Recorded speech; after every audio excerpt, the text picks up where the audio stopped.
राजपूत से तो उनका शादी विवाह हो रहा है, दोनों एक दूसरे। नहीं, कहाँ है बताइए मुझे, ये गलत बात है। अच्छा, गलत बात है, ये बात मत आप करना। हैं, ये बताइए कि शादी विवाह का रिश्ता आप है कि जोधा का नहीं बोल रहे हो? है? नहीं, अब जोधा की बात कर रहे हो आप? एक मेरी बात सुनिए, मेरी बात सुनिए साहब। नहीं, ये बताइए, ऑडियंस के पास में आ रहा हूं, ऑडियंस के पास में आ रहा हूं। एक सेकंड साहब, नहीं, मेरी बात सुन, नहीं साहब प्लीज, माफी चाहूंगा। नहीं, आप बता दीजिए। माफी चाहूंगा साहब, मुझे वो इतिहासकार ला के दो जो ये कहे कि ये सब घटनाएं हुई है। मैं आपसे फिर कहता हूँ विषय पे बात करेंगे। प्रोफेसर जुनैद हारिस के पास मैं जाता हूं।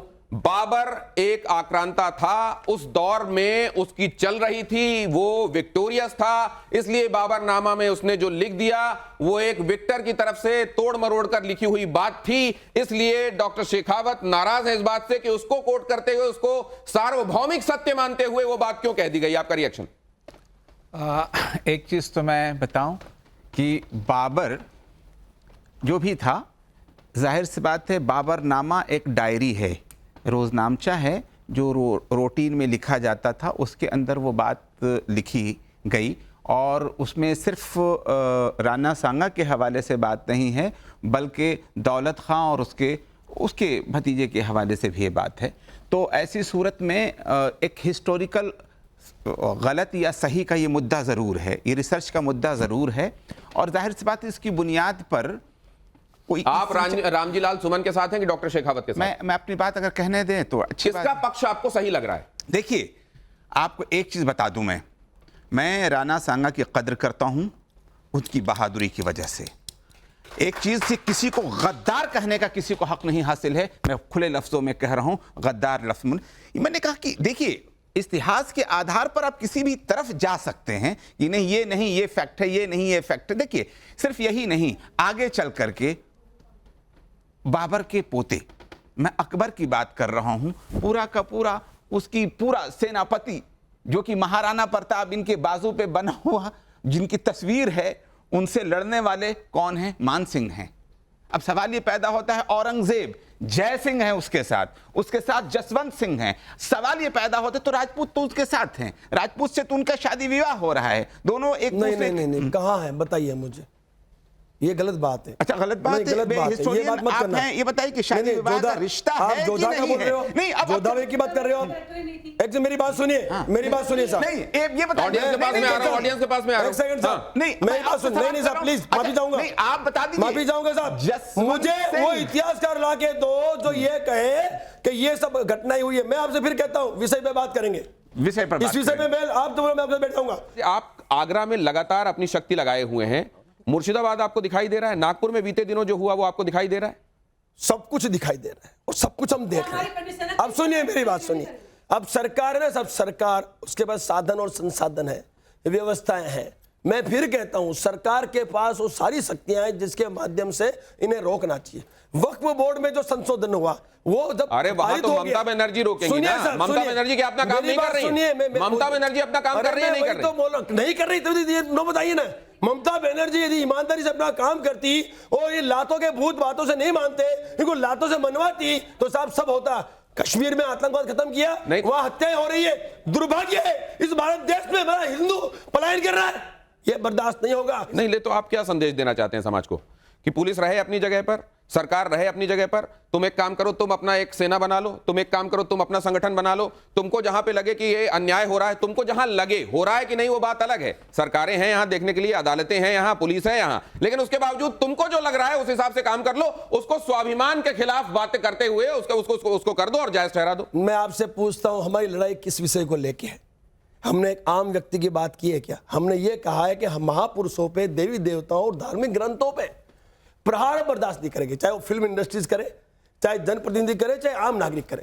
हमने ये नहीं कहा साहब आम नागरिक के लिए तो हम खड़े हैं साहब, क्षत्रिय सबका सब क्षत्रिय के साथ। ये अखंड भारत के रचयिता हम हैं, हम रचयिता इस अखंड भारत की हमारी रियासतें थी, हमने इस अखंड भारत की रचना के लिए हमने सब कुछ समर्पित किया और आज जब जरूरत पड़ी इस देश के सनातनियों की रक्षा के लिए और महापुरुषों ये आप जानते हैं राम भद्राचार्य और बाबा बागेश्वर लगातार ये कह रहे हैं कि जातियों में बंटना बंद करो, इसीलिए गुलाम रहे। जातियों में बंटने की वजह से ही एक दूसरे को जो तुम देखते हो ना कि ये क्षत्रिय है, ये ब्राह्मण है, ये शूद्र है, ये वैश्य है, इसी वजह से इस देश में आक्रांता आकर अपनी राजनीति करने में सफल रहे। ये क्यों ना माना जाए कि आप भी उसी राजनीति को बढ़ावा दे रहे हैं? हम कहीं नहीं बटे, आज तक का हमारा एक भी स्टेटमेंट ऐसा आ जाए कि हमने किसी जाति किसी धर्म के बारे में कोई स्टेटमेंट दिया हो तो हमने ये कहा है जिस व्यक्ति विशेष ने गलती की है उसको सजा हम देंगे यदि प्रशासन नहीं देता है तो। आप जरा इस चेहरे पर आ जाइए। लॉरेंस बिश्नोई के बारे में आपने कई बातें कही, लेकिन आज जब फिर से चेहरा ये सामने आ रहा है, आपके दिमाग में क्या आता है? सब लॉरेंस को जिस तरह से प्रस्तुत किया जा रहा है वैसा नहीं है। लॉरेंस ड्रग्स का व्यापार करता है जिसकी सजा के तौर पे वो वहां जेल में है, जिस पे केस है, ड्रग्स का व्यापार करता है, जो लगातार उसकी गैंग बाहर हत्याओं को अंजाम देती है और तो और व्यापारियों से फिरौती वसूलती है। तो ये धर्म योद्धा किस एंगल से मुझे समझाया जाए? मेरे हिसाब से देखो, हमारे अमर शहीद सुखदेव सिंह गोगामेड़ी जी की हत्या घर में घुस के इनके लोगों ने की और इन्होंने जिम्मेवारी ली भी। इसके जो व्यक्ति है वो गोल्डी बरार, उसने बाकायदा वीडियो के माध्यम से जिम्मेवारी ली। तो हमने ये घोषणा की कि जब तक ये जेल में है तो एनकाउंटर हो या कैदी इसका इलाज कर दे। तो आप तो बीएसएफ में रहे, आपकी तनख्वाह इतनी ज्यादा है कि आप 1 करोड़ 11 लाख इतना सारा इनाम देने की बात करते हैं? इतना सारा पैसा आपके पास? मेरे पास भी है और मेरे समाज के पास भी है, क्योंकि स्वाभिमान पे हमला हुआ है, हमारे मुखिया को घर में घुस के मारा है और इसकी गैंग का इन्वॉल्वमेंट है। मैं तो ये कहता हूं ऐसे व्यक्तियों को इस देश में रहने की भी कोई जरूरत नहीं, इनको निकालना पड़ेगा। बहुत सारे लोगों के लिए आप देखते होंगे सोशल मीडिया, ये हीरो है। मैंने आपसे क्या कहा, युवाओं की नसों में ड्रग्स डालने वाला हीरो नहीं हो सकता। इसे हीरो बनाने के लिए कहीं ना कहीं कोई मुहिम चलाई जा रही है, उस मुहिम को रोकना अति आवश्यक है। इसलिए हम मैदान में उतरे। हमारे मुखिया को मारा है, ड्रग्स का व्यापार करता है, हत्याओं का अंजाम दिया है, पूरी दुनिया जानती है। तो साहब इनको रोकना पड़ेगा, ये हमारा छात्र धर्म बनता है। गोगामेड़ी साहब के बारे में आपने एक बात कही जी, लेकिन उन्हीं के साथ आपको अलग क्यों हो जाना पड़ा? आप उनके साथ थे, आप अलग क्यों हो गए? मैं उनके जब आप ही उनके साथ नहीं रहे। मैं आपसे फिर एक बात कहना चाहता हूं, विचारों के मतभेद भले रहे लेकिन जब भी आवश्यकता पड़ी हम सब एक मंच पे, आपने देखे सुखदेव सिंह गोगामेड़ी जी की जिस दिन हत्या हुई उसी दिन रात को मैं खुद लाइव आके मैंने इन सब का इलाज किया। उसके बाद मैं आज भी उस लड़ाई को लड़ रहा हूं और मैं आपसे वादा करता हूं आज नहीं तो कल इस गैंग का खात्मा करके ही दम लूंगा। और ये मेरा तो आप ये भी कहते हैं कि जिसको भी लॉरेंस बिश्नोई ने धमकी दी है उसको मैं प्रोटेक्ट करूंगा? मैंने कहा तो है। तो आप सलमान के लिए फौज लगा रहे हैं क्या? मैंने क्या कहा, देखिए साहब, सलमान खान का और बिश्नोई समाज का एक अलग एपिसोड है। उनके देवतुल्य हिरण की हत्या की, अब वो अपने देवतुल्य हिरण की हत्या भूल नहीं पा रहे, तो राज शेखावत या क्षत्रिय समाज हमारे अनमोल रत्न सुखदेव सिंह गोगामेड़ी की हत्या कैसे भूल जाए? मैं आपसे पूछना चाहता हूं। तो जब तक हम इनसे बदला नहीं ले लेते तब तक हम शांति से नहीं बैठेंगे। और नहीं, लेकिन मेरे को एक बात समझ में नहीं आती सर, माफ कीजिएगा, कि जैसे हम लोग जानते हैं तो जैन शिकंजी दिखाई देती है रास्ते में, या कोई छोले भटूरे वाला दिखाई देता है। नक्कालों से सावधान, असली ब्रांच यही है। हम अब ये लोग कैसे, अब ये जरा देखिए, असली करणी सेना कौन है? राष्ट्रीय करणी सेना है कि श्री राजपूत करणी सेना? और भी घटक हैं, इनमें से असली कौन है? 11-12 बन चुके हैं। मैं आपसे फिर कहना चाहता हूं, विचारों के मतभेद के चलते ये करणी सेनाओं का निर्माण हुआ, लेकिन जब भी आवश्यकता पड़ी है हम सब समन्वय में काम करते हैं। और 12 तारीख में आपने देखा सारी करणी सेना उस मंच पे थी, हम सबने साथ मिलकर संयुक्त करणी सेना संघ के बैनर पे हमने आयोजन को किया, समस्त क्षत्रिय संगठन संघ के बैनर पे हमने आयोजन को किया। हम जब भी आवश्यकता पड़ती है एक मंच पे है और कहीं ना कहीं आज भी सब समन्वय में काम करते हैं। आपके पॉलिटिकल एम्बिशंस हैं? मैं आपको खुला कहता हूं, इस देश को चलाने के लिए सत्ता आवश्यक है। क्षत्रिय करणी सेना का एकमात्र लक्ष्य है कि पूरे भारतवर्ष में जहां जहां क्षत्रियों की भरपूर संख्या है उन क्षत्रियों को सत्ता में स्थापित करके उनके माध्यम से छात्र धर्म का निर्माण कराया जाए, वो हमारा मुख्य लक्ष्य है। इसलिए हम जितने आप टिकट किससे चाहेंगे, किससे टिकट मांगेंगे? टिकट की हमें कोई आवश्यकता नहीं, हम निर्दलीय लड़ेंगे। सुनिए मेरी बात सुनिए। हाँ। हमारा यह कहना है कि भाई जो भी पार्टी अपना कार्यकर्ता है, हमारे उन विधानसभाओं में भरपूर संख्या है, अपने कार्यकर्ता को टिकट दे। सालों से आपके साथ वो कार्यकर्ता काम कर दे, उन्हें जिताने की जिम्मेवारी हमारी, क्योंकि जातिगत समीकरण के आधार में टिकटों का बंटवारा होता है, लेकिन हमारी उपेक्षा सालों से हो रही है पार्टी द्वारा। आवश्यकता पड़ी तो साहब क्षत्रिय करणी सेना एक पार्टी का प्रावधान करेगी जिस प्लेटफॉर्म से इस देश का क्षत्रिय और जो भी वंचित है वो चुनाव लड़ेगा। रामजी लाल सुमन को लेकर आपका अगला कदम क्या है?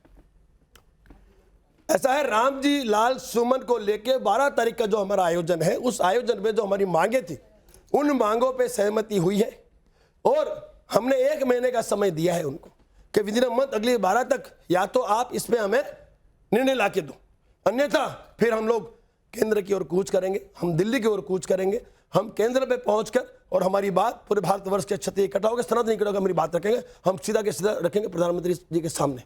लेकिन हम एक बात कहना चाहते हैं कि ये जो आपका ठोक देना, हड्डी तोड़ देने वाला तरीका है, क्या आप ये कहेंगे कि ये कानून व्यवस्था पर इस देश के लोग अकीदा रखें, भरोसा रखें? यहां पर एक व्यवस्था है, संविधान के हिसाब से हमारे पुरखों ने हमको एक व्यवस्था दे रखी है, उस पर भरोसा रखें, कानून अपने हाथ में ना लें।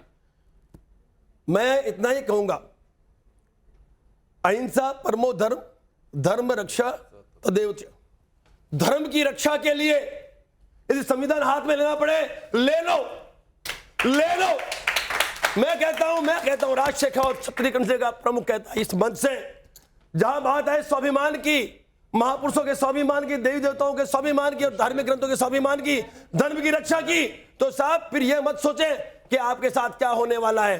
मैं कह रहा हूं साहब, मैं तैयार हूं, मेरे छत्तीसगढ़ से तैयार है, कानून अपना काम करे। तो संविधान तो धर्मनिरपेक्ष है ना। मैंने क्या कहा हुकुम, जिन लोगों को संविधान का डर नहीं है उनके लिए हमने हथियार उठाए हैं।